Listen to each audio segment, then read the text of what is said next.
नमस्कार. स्वरूपाच किचन मराठीमध्ये तुमच्या सर्वांचं सर्वात पहिले खूप खूप स्वागत. तर आज आपण बनवतोय अय्यंगार बेकरी स्टाईल रवा केक एकदम साध्या आणि सोप्या पद्धतीमध्ये.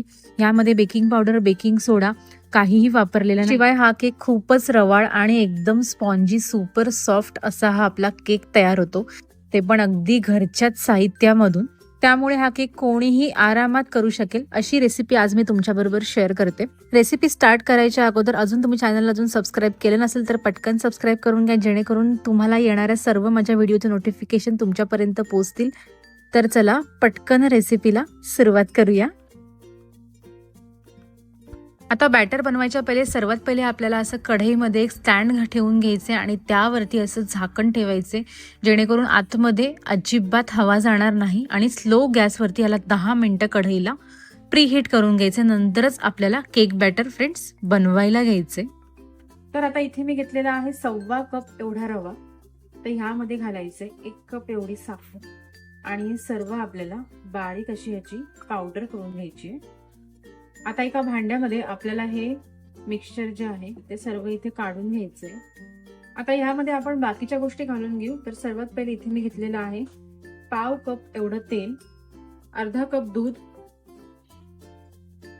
अर्धा कप दही घालून घेऊयात, चिमूटभर मीठ घालायचंय, त्याचबरोबर व्हॅनिला एसेन्स घालूया. हे सर्व जिन्नस आपल्याला व्यवस्थित असे मिक्स करून घ्यायचे.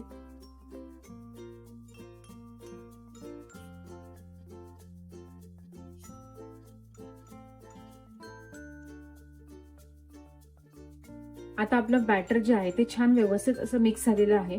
आणि ह्यामध्ये जेवढे पण मी जिन्नस वापरलेले आहेत त्यांची सर्वांची लिस्ट जी आहे ती मी डिस्क्रिप्शन बॉक्समध्ये दिलेली आहे, तुम्ही तिकडे जाऊन चेक करू शकता. आता हे बघा, इथे आपलं बॅटर मिक्स झालेलं आहे.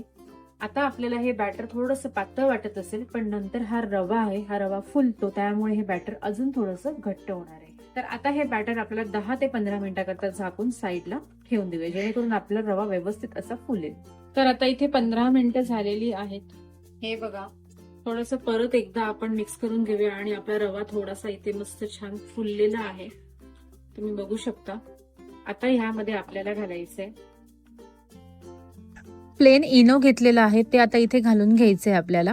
यामध्ये मी कुठलाही फ्लेवरचं इनो घेतलेलं नाहीये. आणि इनो आपल्याला ऍक्टिव्हेट करायला इथे 1 चमचाभर एवढं पाणी लागणार आहे, जेणेकरून आपला इनो छान आणि मस्त ऍक्टिव्ह आणि त्यामुळे आपला केक खूपच छान असा मस्त फुलेल. कारण आपण ह्यामध्ये बेकिंग पावडर, बेकिंग सोडा काहीही वापरलेली नाहीये, तुम्ही बघू शकता. आपण फक्त इनोवरती हा केक घरच्याच साहित्यापासून बनवतोय.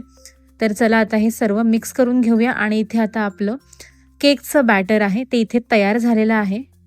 तर आता हे सर्व बॅटर आपल्याला प्रिपेअर केलेल्या केक टीनमध्ये घालून घ्यायचे. तर हे बघा, आता इथे आपलं बॅटर जे आहे ते आता इथे मी सर्व घालून घेतलेलं आहे. थोडंसं आपल्याला टॅप करून घ्यायचं, जेणेकरून आतमध्ये जे एअर बबल्स असतील ते संपूर्ण निघून जातील.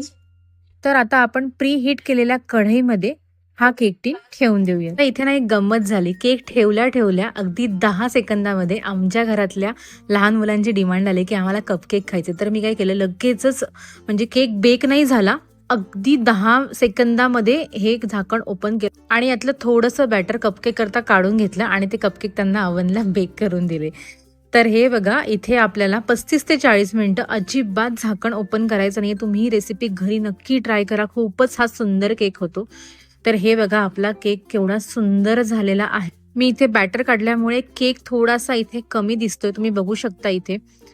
आणि केक जो आहे तो खूपच छान आणि परफेक्ट असा बेक झालेला आहे. त्याचा कलर सुद्धा खूप सुंदर आलेला आहे. तर चला आता आपण सर्वात पहिले याला थंड करून घ्यायचे. थंड झाल्याच्या नंतर ह्याचे साईड जे आहेत ते आपल्याला लूज करून घ्यायचे, जेणेकरून केक लगेचच डिमोल्ड होईल. तर हे बघा, इथे मी सर्व साईड्स लूज करून घेतलेले आहे. आणि आता हे बघा, मी टीन इथे उलटा केलेला आहे प्लेटवरती आणि वरतून थोडंसं टॅप करते आणि हे बघा, आपला सुंदर असा केक इथे बाहेर निघालेला आहे. शिवाय आपण ह्यामध्ये बेकिंग पावडर, बेकिंग सोडा काहीच नाही वापरलं आणि त्याशिवाय हा एवढा आपला सुंदर असा इथे केक तयार झालेला आहे. तर चला आता आपण ह्याला कट करून घेऊया. तर मी तुम्हाला एक पीस इथे कट करून दाखवते. तर इथे मी एका साईडला नाईफ तुम्हाला कट करून दाखवली, पण दुसऱ्या साईडला जेव्हा कट करताना तेव्हा मी इथे कॅमेरा शॉट घ्यायची विसरली. तर हे बघा, आपला पीस केवढा परफेक्ट निघालेला आहे आणि केवढा मऊ, सॉफ्ट आणि रवाळ असा इथे आपला केक तयार झालेला आहे. तर तुम्हाला आजची रेसिपी कशी वाटली हे मला कमेंट करून नक्की सांगा आणि व्हिडिओ आवडला असेल तर प्लीज माझ्या व्हिडिओला एक लाईक, शेअर, सबस्क्राईब करा जेणेकरून मला सुद्धा मोटिवेशन मिळेल. तर चला परत भेटूया अशा एका छान आणि सोप्या रेसिपी बरोबर. तोपर्यंत स्वरूपाच किचनला बघत राहा आणि असंच छान छान खात राहा.